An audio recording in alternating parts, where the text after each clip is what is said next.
Just as January is the month that sets the tone for your entire year, and what you do now and the decisions you make now and the planning you do now will affect your business, I feel the same way about eating breakfast and how you start your day.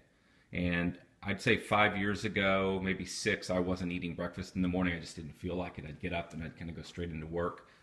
And for me, I have to create simplicity in my life. And if I don't, then I don't stick with that habit. And I also have to get temptations out of my life so that I'm not distracted or tempted. So something I've been doing for several years now, and we even have, so this is a NutriBullet here.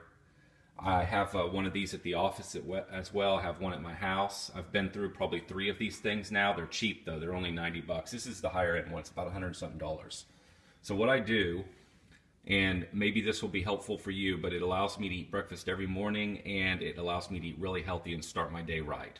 So I use the NutriBullet, and just to show you what I do, and I'll put the recipe that I use. I've used different recipes over time, and I vary the recipe up. This is the recipe I like the best.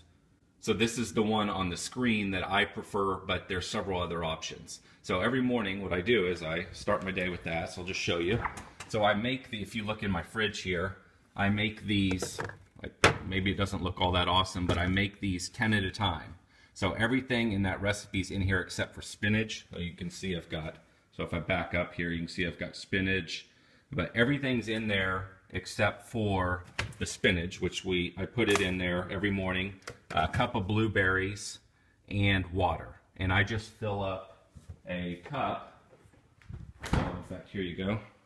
You can kind of see this. That's the cup.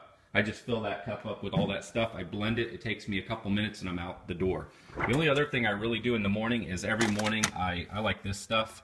So every morning I use this Athletic Greens. It's not cheap, but as soon as I wake up, I use just over a tablespoon of that mixed with about 24 ounces of water. And then about 30 or 40 minutes after that, or after I do a workout in the morning or run, then I make my blender drink. And sometimes if I work at the house in the morning, I'll drink it at home. Otherwise, I just drink it on my way into work. I don't know if that's of any value to you, but I have to say it's been really valuable for me because it allows me to eat breakfast every morning, and it allows me to start my day with something super healthy, which sets the tone for the day. Just like all the planning you're going to do right now in January is going to set the tone for the rest of this year.